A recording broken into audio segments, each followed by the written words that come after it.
la tenemos, pero de pronto estábamos felices que ya no teníamos sarampión y aparece un caso en el centro del país. Al pobre sarampionósico lo estudiaron y lo reestudiaron con todas las pruebas. ¿Es sarampión? ¿Cómo pudo haber sido sarampión? Le estoy hablando de antes de la pandemia, si mal no recuerdo, que se presentó este caso, pero no fue un cuadro nativo, sino de una persona, de un niño que había llegado de otro país, ¿no? Entonces no, realmente podríamos decir que la aplicación de la vacuna es muy buena, o ha sido muy buena en el control de esto, porque cuando yo hacía el internado, de eso hace unos poquitos años,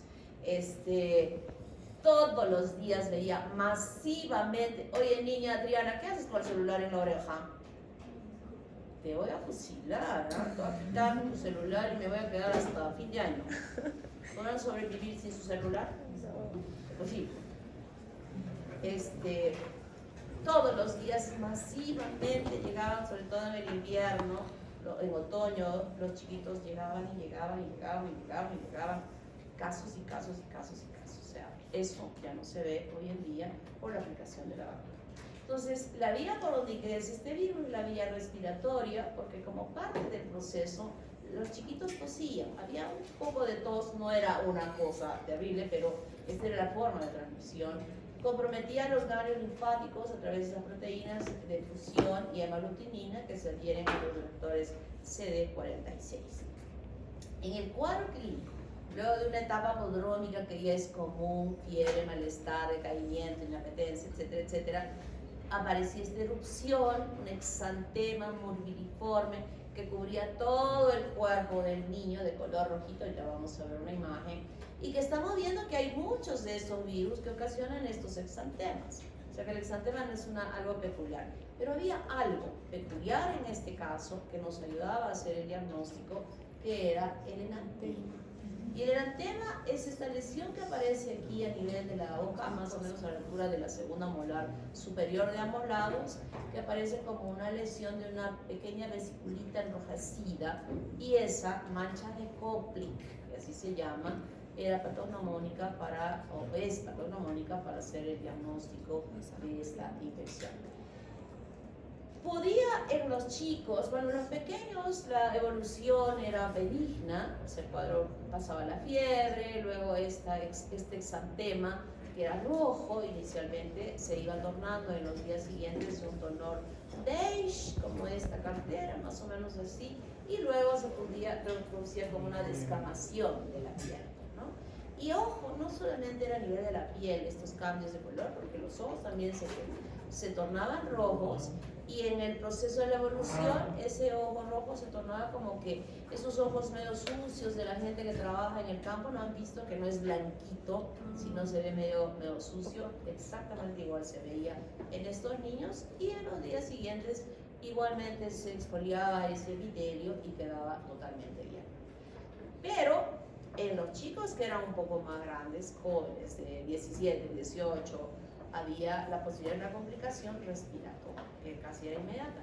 Entonces, cuando llegaban estos tantos niños al hospital en emergencia, les dábamos de alta a casi todos los niños, pero cuando encontrábamos que venía un chico de 18 o 20 años, este se quedaba hospitalizado, porque podía presentarse esta complicación respiratoria y preferíamos tenerlo en el hospital para cualquier eventualidad que pudiese presentar.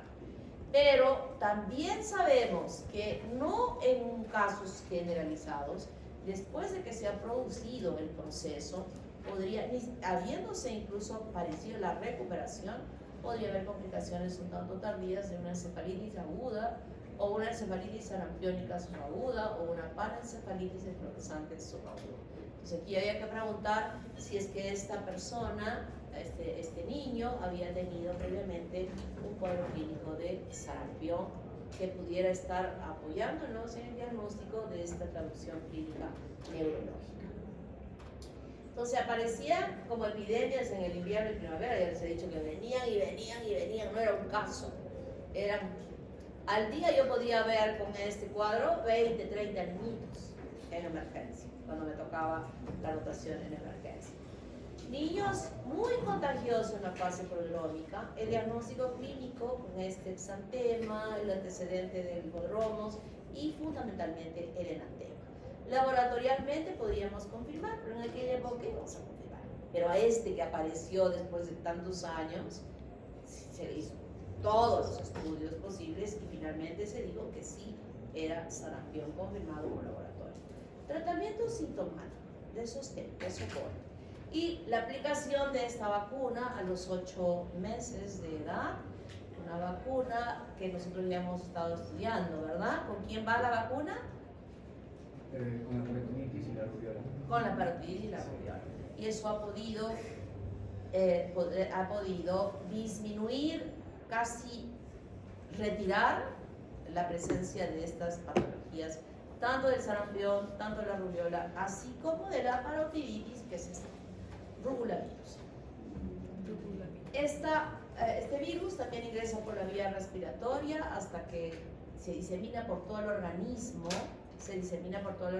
pero hay una glándula o hay unas glándulas que se llegan a afectar y una de ellas es la glándula parótida.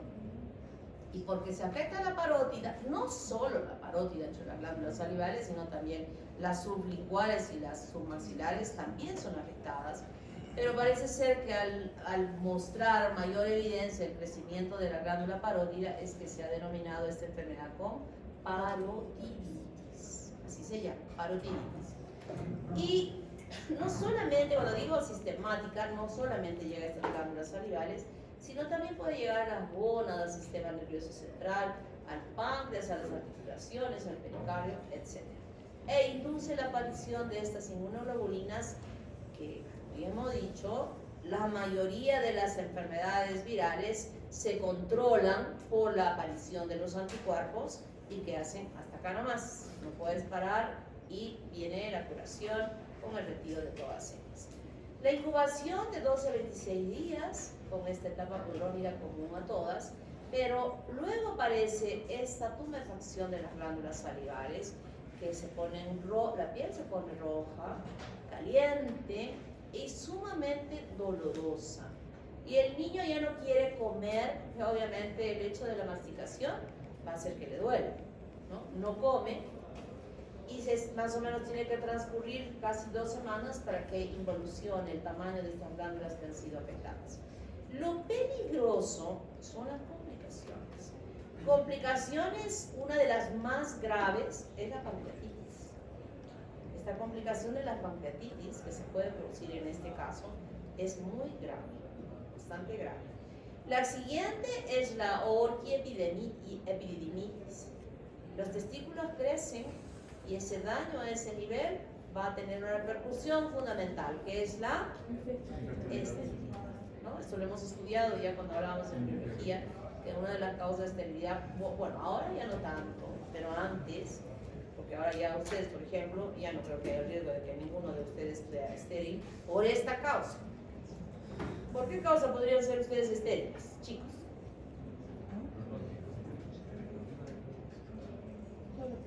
Porque no hay suficiente reproducción de espermatozoides, por un golpe. Sí, pero también. ¿por qué? Por un golpe. Por un golpe puede ser, muy bien, dañado tu testículo, y ya sabemos que se rompe la barrera hematotesticular y se va a destruir, ¿no? ¿Qué más? Infecciones. ¿Qué? Criptorquidia, no, pero yo no creo que ninguno de ustedes tenga criptorquidia, ¿no? Ya estaría enfermo. ¿Hay alguno de ustedes que va a tener criptorquidia? Nadie me va a decir eso. Nadie. No. Ahorita, digo, ahorita.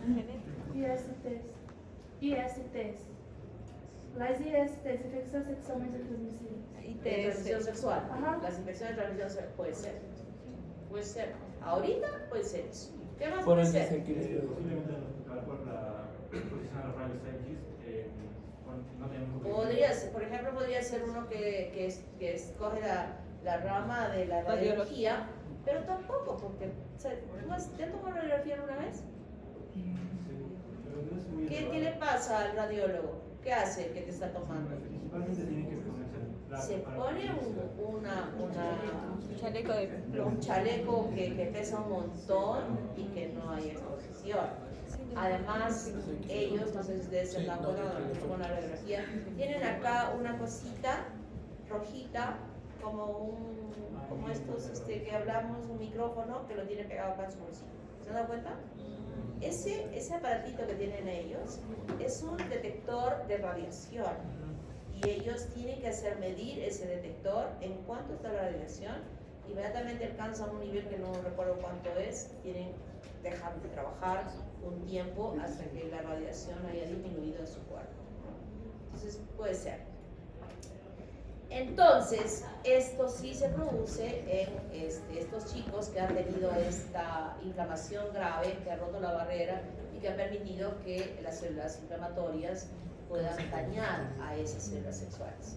Y en la mujer, que también se puede producir una oforitis, felizmente que no nos llega a afectar como sucede en los varones, que no se altera la fertilidad y pueden tener fertilidad.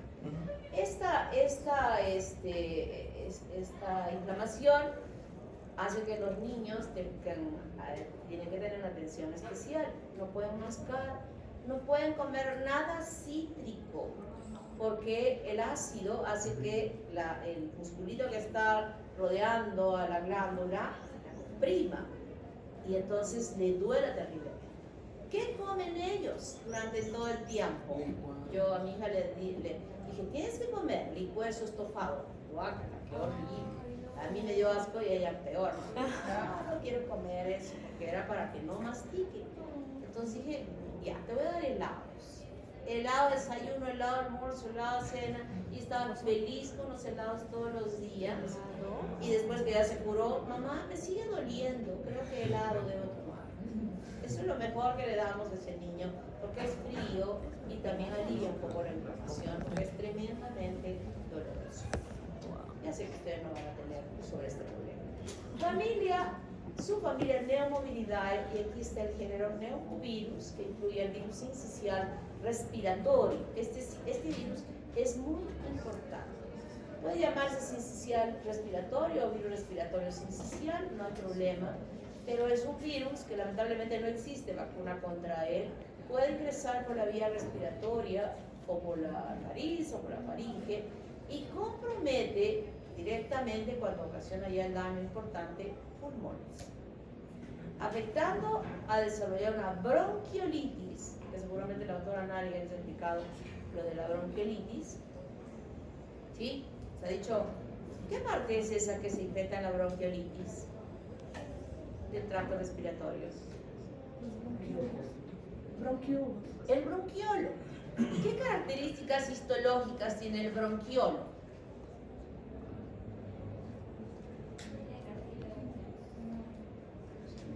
¿Te acuerdas? A ver, niño. Sí. Tú. ¿Qué más? ¿Qué más tiene ese? ¿Tiene cartílago o no tiene cartílago? No tiene cartílago. Lo importante a nivel del bronquiolo es la presencia del músculo de Reisenstein, ¿no? Y cuando hablamos de bronquiolitis, estoy refiriéndome a una inflamación en ese segmento previo al alveolo, ¿verdad? Y en el cuadro, la inflamación a este nivel lo que provoca es que pueda haber contracción de ese músculo de Reisenstein. ¿Qué fase estará afectada en el proceso? ¿Inspiración o expiración? Expiración. Y como parte de ese proceso, el hallazgo que vamos a identificar nosotros al escuchar va a ser sibilancias. Yo examino a un niñito, a un pequeñito con el estetoscopio, ya con el estetoscopio escucho sibilancias. Y esas sibilancias me están diciendo, este niño está con bronquiolitis. Y también puede complicarse con neumonía. Inicialmente empieza quien le va a infectar a ese niño es el adulto, el que está infectado con este virus, y en él puede desarrollarse un simple catarro, o a veces asma, pueden tener asma, o una bronquitis crónica. Y este niño expuesto a él va a desarrollar bronquitis, bronquiolitis, asma y neumonía. Este asma, cuando un niño tiene esta infección, ya no es solamente que le voy a dar el antipirético, ni que solamente le voy a dar el antibiótico, si es que sospecho que pasa antibiótico. Le tengo que curar bien, porque si no curo bien este proceso respiratorio, ese niño va a evolucionar a que pueda tener asma. Entonces, en el tratamiento que se aplica a ellos, nosotros le damos un tratamiento con ribavirina en aerosoles, que ya ustedes habrán visto, si tienen hermanitos chiquitos o primitos chiquitos y el niño tiene un proceso respiratorio, ya no solo les da el jarabito, sino ustedes van a ver que se les hace, hay unos aparatitos que venden en las farmacias que le hicieron acá, como ellos no pueden hacer lo que el adulto puede hacer de meterse el dispositivo ya cuando tienen asma, entonces se les cierra esto para que ese aire que ellos están respirando esté cargado de la medicación para curarlo bien. Esto sí no, lo venden, pero ustedes van a ver en el hospital, las internitas de enfermería lo que hacen es, con estos dispositivos del suero fisiológico, se hace ese sistema por donde se mete el agüita, se va a enchufar justamente el aparato, se les pega ahí con telas adhesivas y en los bordecitos mismos de lo que se ha cortado se le coloca tela adhesiva para que el plástico no les lastime a los niños. Entonces se le encaja bien en su carita, se hace el dispensador, se aprieta y este aire se va a cargar de la medicación que el niño respira. Esto tiene que hacerse cuando tenemos este diagnóstico para evitar que pueda evolucionar al asma. ¿Alguien tiene asma?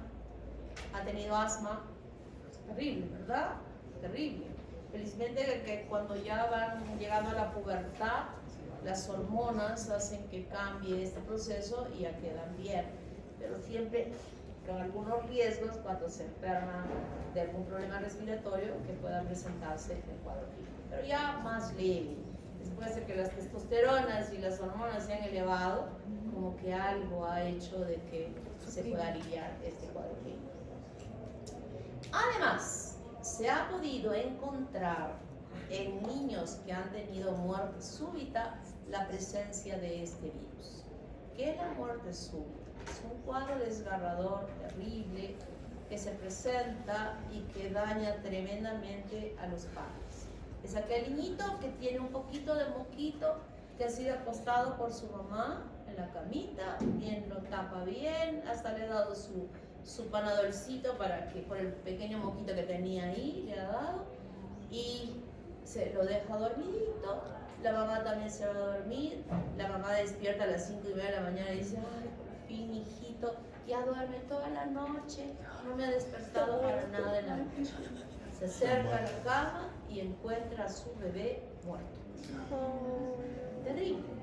Tuve un compañero de la residencia que su hijito murió así, entró en una fase de depresión, que 6 meses se fue, no continuó con la residencia y regresó después, porque su primer bebé murió de esa manera. Terrible.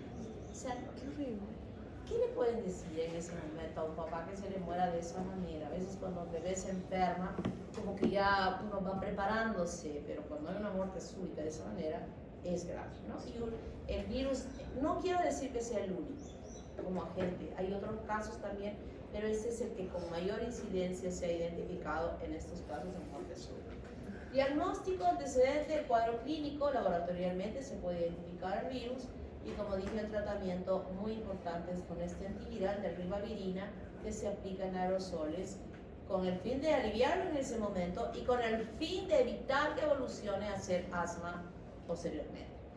No existe la cura. Lamentablemente no existe la cura. ¿Alguna pregunta sobre esto? Entonces vamos a estudiar ahora a Bunyavirus.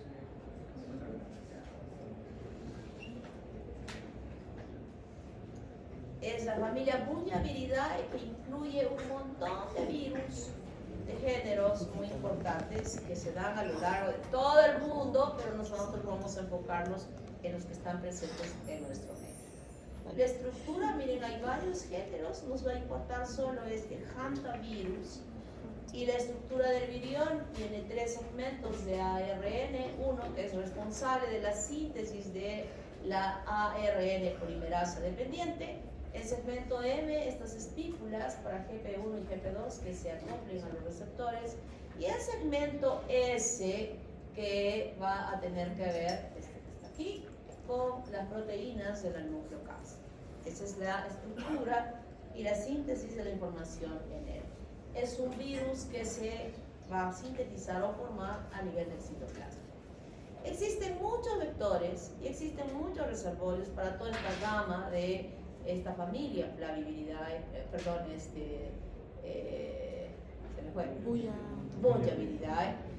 Y entonces vamos a ver que el comportamiento es similar entre todos. Puede ser cualquier vector, y en este caso es el Aedes trisariatus.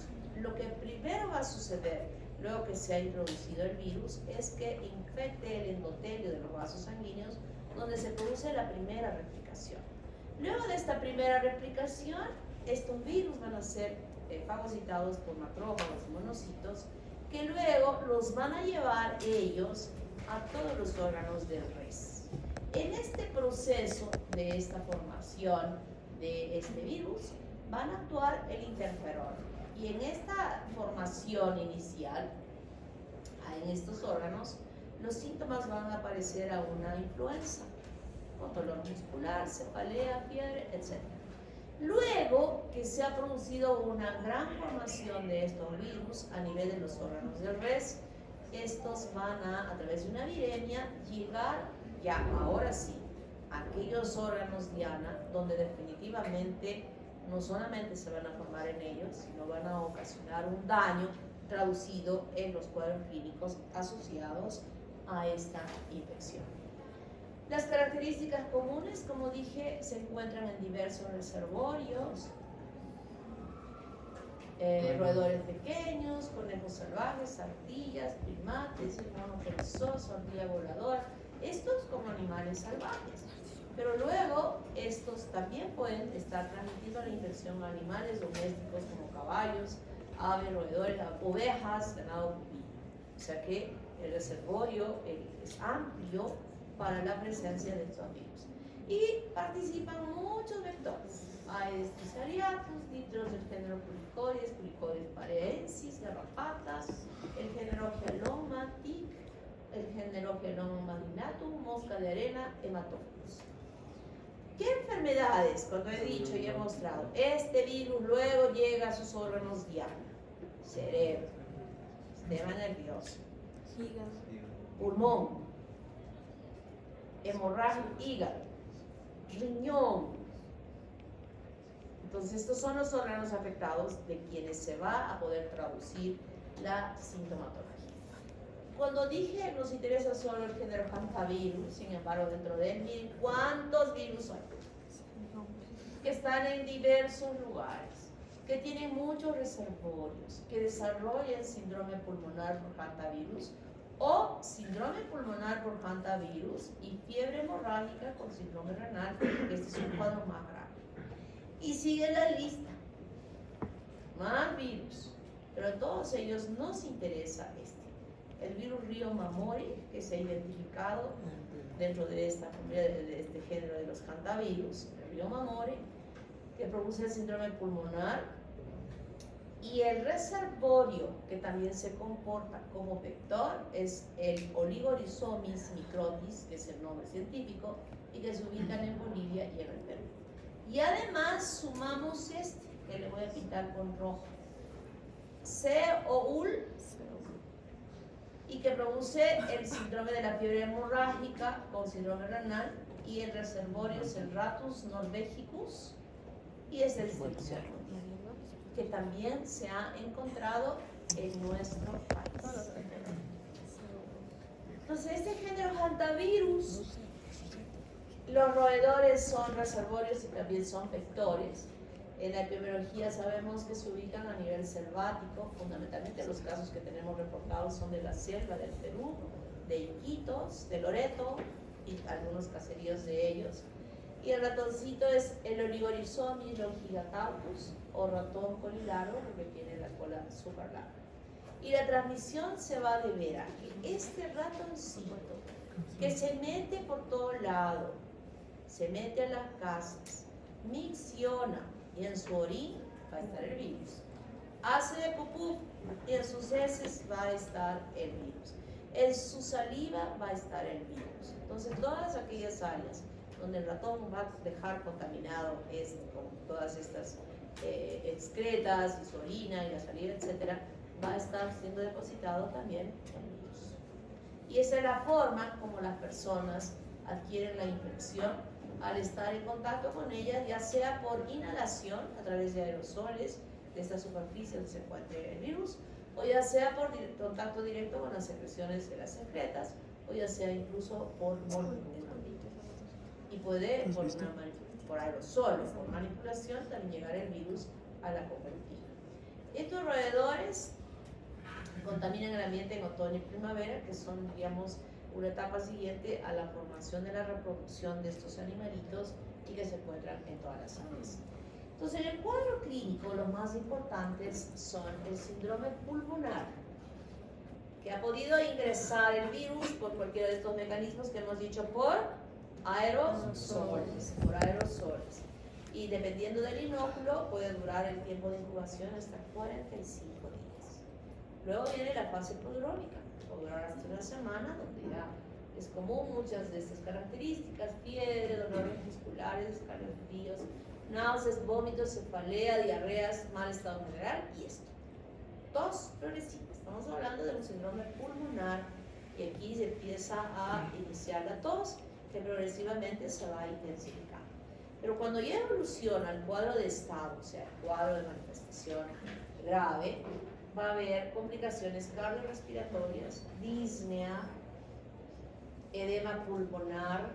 Esto es muy importante, lo del edema pulmonar, que histológicamente sabemos, vamos a tener no solamente en este caso infeccioso, sino en múltiples casos que no necesariamente son infecciosos y que puedan ser fallas cardiovasculares por alguna alteración valvular, ¿verdad? Eso lo han estudiado en fisiopatología, donde se produce justamente este edema pulmonar. ¿Cómo es el edema pulmonar? ¿Qué significa? Histopatológicamente, ¿cómo se traduce ese edema en el pulmón?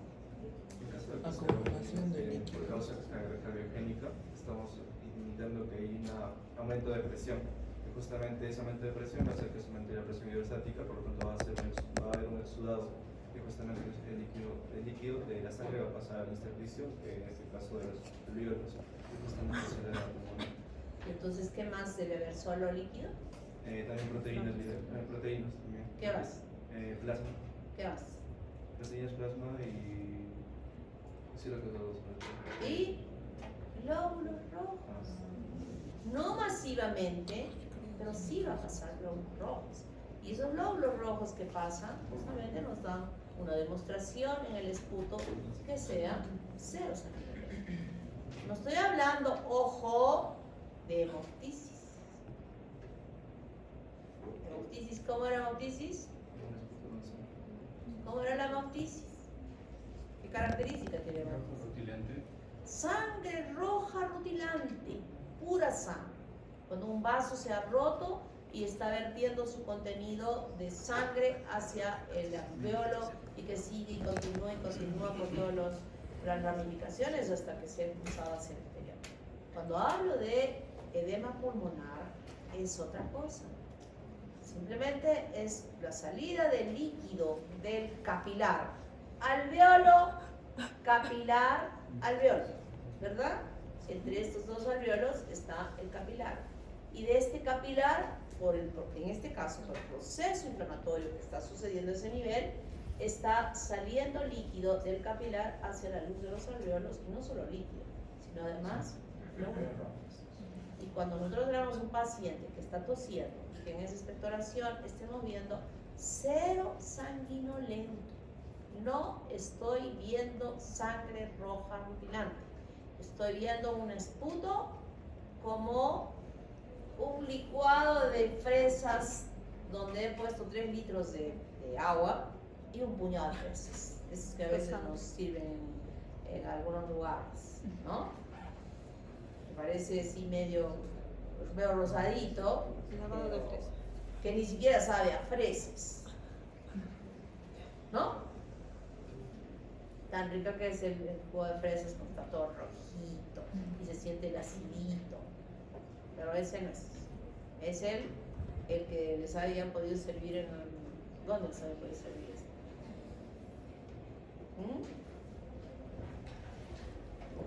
jugo de fresas que les cobran 50 centavos. Ese jugo de fresas 50 centavos yo creo que sí puede ser de ese color, parecido a el esputo de un edema pulmonar. ¿Está claro? Muy bien. Entonces, esto va a conducir luego a que haya una insuficiencia respiratoria y la muerte del paciente. Aquí va a haber una fuga vascular. El pulmón ya no funciona bien porque el alveolo está siendo ocupado por este líquido y ya no hay una buena hematosis. Hay un shock cardiovascular y un edema pulmonar. Puede haber, en el caso del síndrome pulmonar, que el sistema inmunológico de esa persona empiece a responder con la producción de anticuerpos. Mientras esté el virus ahí, es el que está haciendo todo ese daño. Entonces, cuando empieza el sistema inmunológico, las inmunoglobulinas N que se han presentado a matar a los virus, destruir a los virus, entonces viene una fase de convalescencia con la recuperación de ese paciente y que puede haber una mejoría notable y no morir. Como también es un paciente diabético que por desgracia se ha infectado con ¿tendrá las posibilidades de supervivencia? ¿Tendrá? No. Ustedes van a darse cuenta cuando vayan a un consultorio en el mismo hospital, y esto tiene que ser parte de ustedes. Cuando llegan a preguntarle a un paciente, ¿cuáles son las enfermedades que sufre? No, me duele acá, me duele allá. Señor, ¿sufre de diabetes? La otra pregunta, ¿tiene hipertensión arterial? Si esa persona que está viniendo con ustedes les dice, no, no tengo diabetes, no tengo hipertensión arterial, esa cara del médico hace esto, como diciendo, qué alivio. La conducción de mi paciente va a ser muy buena. Pero si les dice que tiene diabetes o tiene hipertensión, se pone ya serio.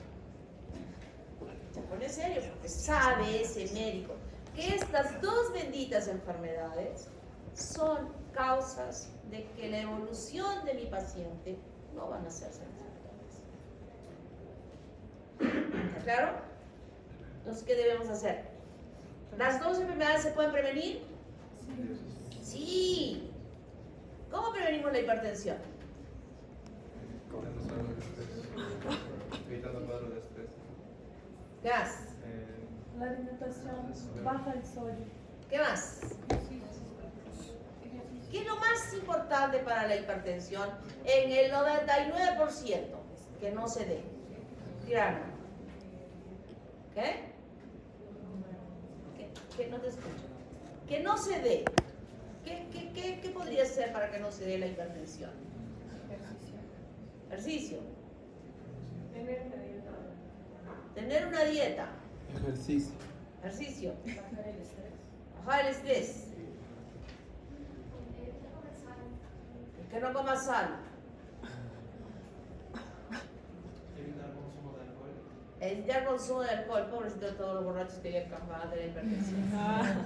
¿Qué más? Algo importante en la hipertensión arterial que hay que meterle en la cabeza a ese paciente. Exacto. Gordo igual, diabético, hipertenso. Eso le digo a mi esposo cada día. Para suerte de él, ni una ni la otra. Tiene presión 12.8. 12.8. Me dice, ¿ves? Tanto me molestas. Mira mi presión. Mira mi glucosa. Perfecto. O sea, no tiene factores genéticos que puedan, ¿no? Le escondemos las gaseosas conmigo. Todavía le echa sal. Ahora otro día se sintió mal y lo veo que ya no toma nada de gaseosa, está comprando agua. Ojalá otra vez que se asuste que se siente mal para que esté así. Pero el sobrepeso, cuando una persona baja de peso y está con la presión alta, bota todos los medicamentos para la hipertensión. No las usa, porque ya su presión se ha regularizado. Me refiero al principio. Obviamente, cuando ya esté establecido, sí o sí, tiene que tomar. Y cero sal. No un poquito hay sal que no tiene sodio. Bueno, dicen pues eso. Pero dicen, no, qué horrible, es que es feo, sabe horrible. Bueno, ya depende de cada paciente, ¿no? Pero esas dos enfermedades que se pueden prevenir pueden hacer que nuestros pacientes evolucionen bien, que su sistema inmune funcione bien, que cicatricen bien si es que hacemos una cirugía, que no haya complicaciones de ningún tipo, que su riñón va a funcionar bien. No saben todo lo beneficioso que hay en ese cuerpo, aún sea viejito, si no tiene esas dos enfermedades. Esas dos arruinan todo. O sea, esos papás que todavía son jóvenes, hay que darles ese lado del cerebro. Papá, ¿quieres vivir hasta... ¿Quieres conocer a tus bisnietos? Creo que amiga, nadie. Yo puedo conocer a mis bisnietos si no me quieren dar hijos hasta nietos hasta ahora. No voy a conocer. Qué tristeza. Bueno, entonces esto puede ser positivo si nosotros tenemos de fondo algo que no afecte además ese organismo. Fiebre hemorrágica con síndrome renal. Mucho hablo.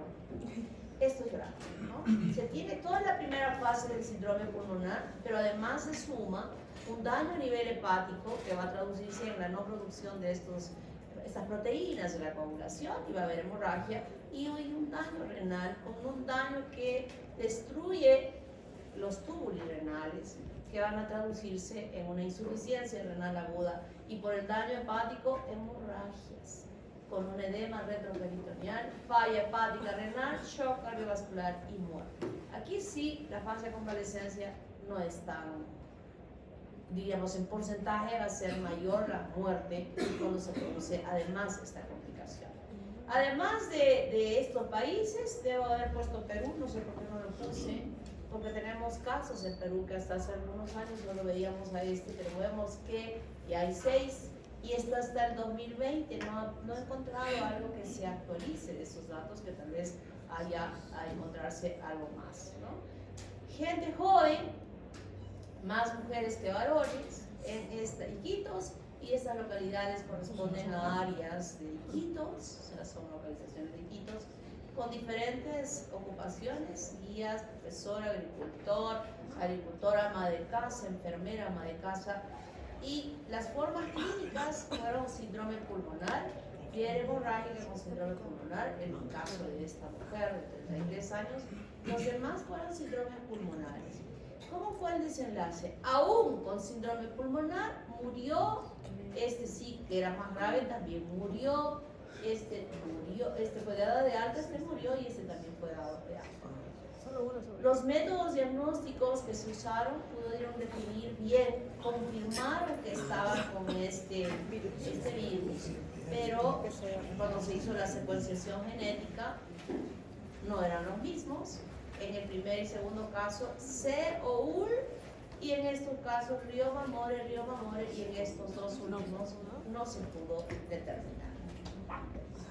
El diagnóstico en esos lugares, obviamente el diagnóstico serológico sí es útil, pero se hicieron todas las pruebas, como habíamos visto ahí, para determinar incluso la secuenciación genómica para decir si tiene ese virus. Tratamiento, no existe tratamiento antiviral específico, y sí el soporte pudo haber permitido que algunos de ellos sobreviviesen cuando se produjo estas infecciones en el Perú. Asumo que en el Brasil debe ser mucho más, ¿no? Que tienen áreas de mayor cerco.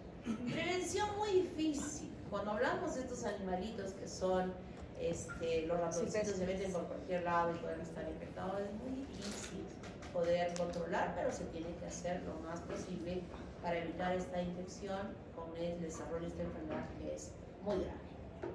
Este es el ratoncito que infecta, y vamos a estudiar ahora dos virus que no tienen sino un párrafo, me han dicho en la última versión del libro de Murray este año, porque el año pasado, o en la penúltima, no había nada sobre el virus del chikungunya ni tampoco del Zika. Sin embargo, en nuestro país se presentaron estos casos clínicos, y por el norte, siempre por el norte. Los del sur estamos bendecidos frente a una gran variedad de enfermedades que se presentan en el norte y en la selva. Chikungunya pertenece a la familia Alphaviridae es transmitida por estos mosquitos Aedes aegypti, Aedes albopictus, y el reservorio principal son los humanos en las etapas que se han presentado de epidemias. Pero también sabemos que en los periodos interepidémicos pueden estar infectándose, o sea, cuando no se presentan los casos humanos, los reservorios pueden ser primates no humanos, roedores, aves y algunos mamíferos pequeños. Cuando se produce la infección, hay un periodo de incubación extrínseco y un periodo de incubación intrínseco. ¿En qué consiste esto? Consiste en que estos mosquitos pueden picar, obtener la sangre de humanos infectados o de animales infectados. Podría ser cuando hemos dicho que hay algunos reservorios.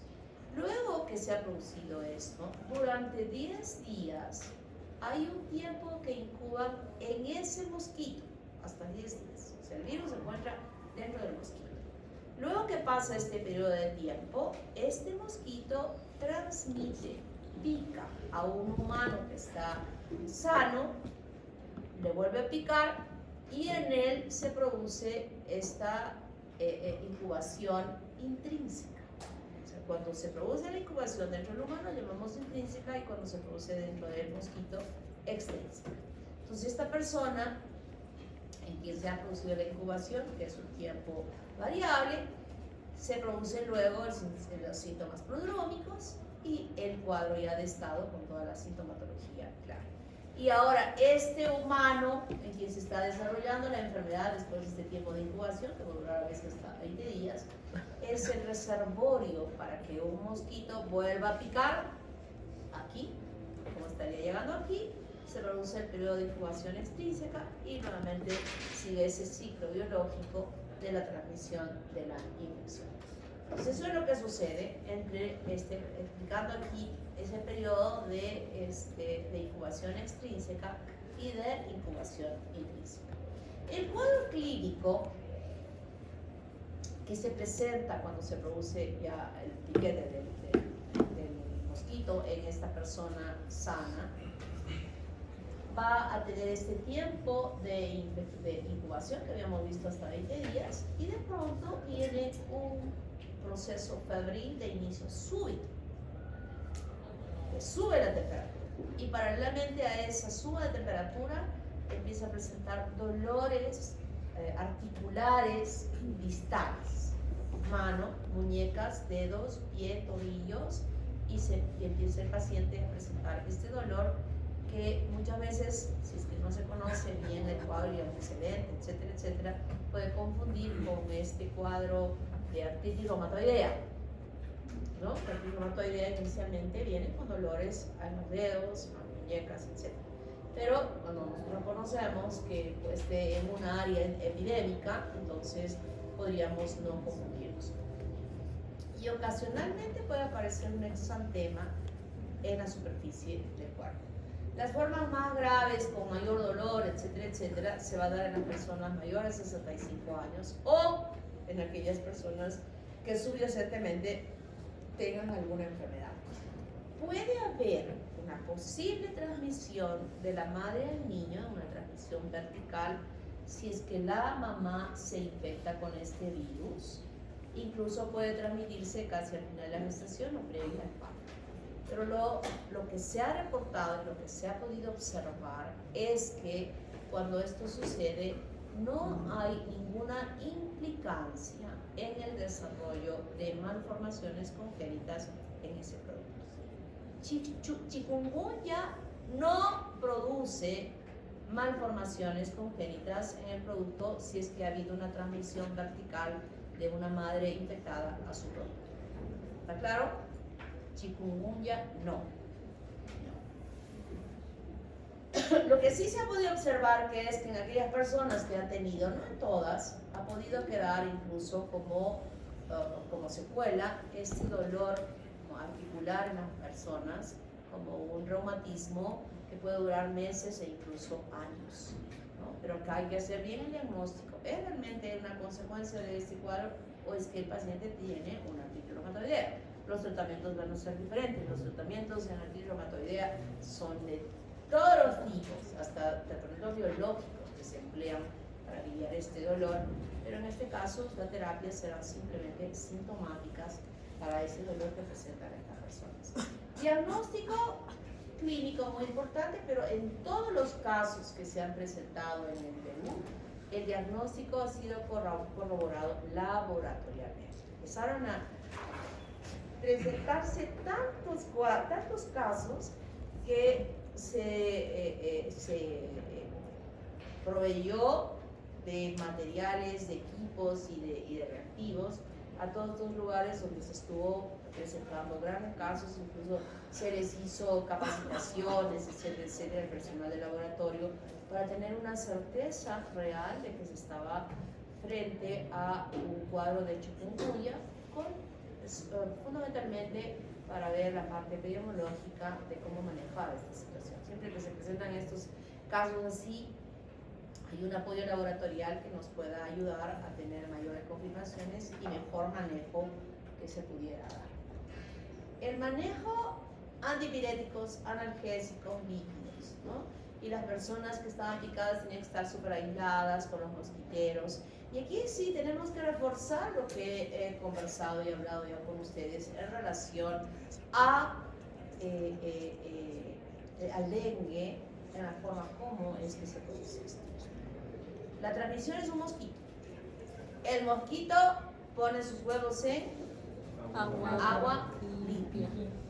Entonces, si sabemos eso, esta información que se da para el dengue en estos lugares donde ha habido mayor incidencia, igual habían estos banners donde decían para dengue, para chikungunya, para Zika, estas son las medidas. Cierren sus reservorios de agua herméticamente, no lleven flores con agua a los cementerios, etcétera, etcétera, etcétera.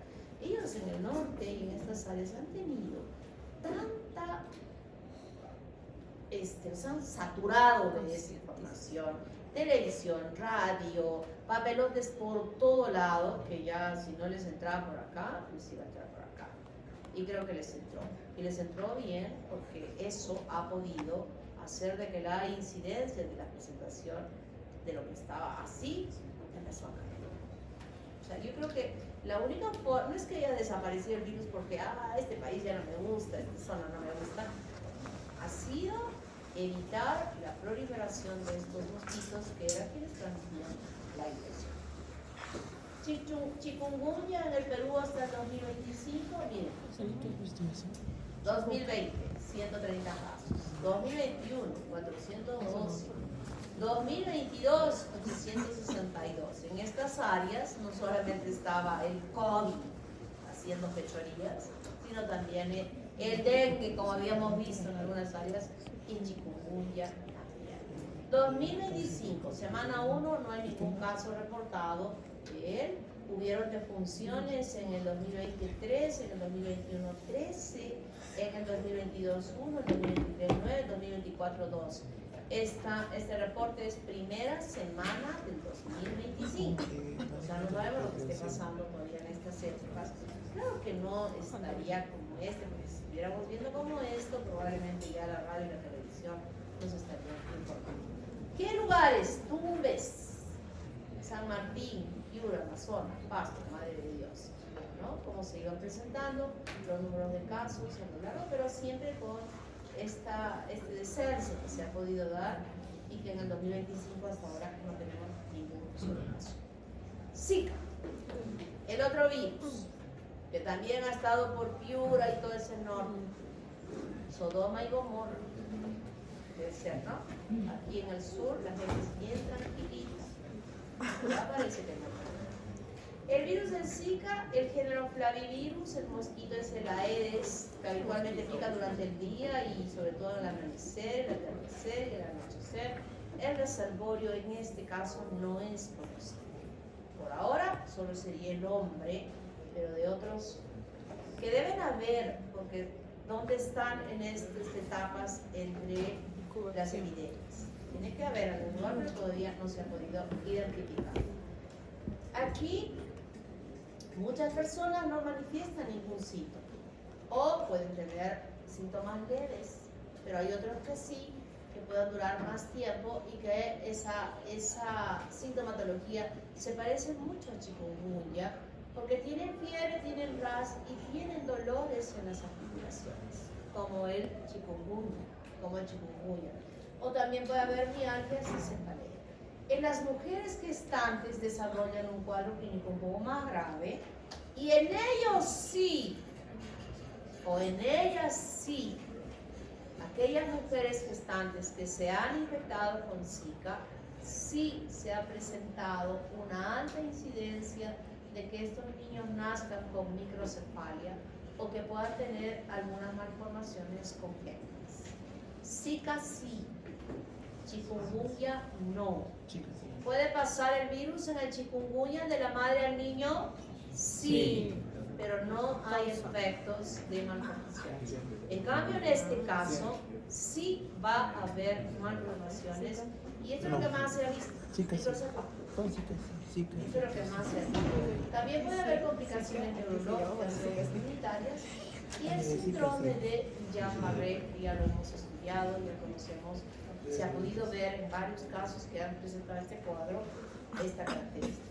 Diagnóstico clínico, a través, los síntomas, como dije, son muy parecidos al dengue y al chikungunya, y lo importante era que se puedan hacer todas las pruebas laboratoriales que también fueron estos laboratorios que hubieron en estas áreas, fueron provistos de todo el material necesario para poder hacer ese diagnóstico específico con estas pruebas, totalmente con fines epidemiológicos.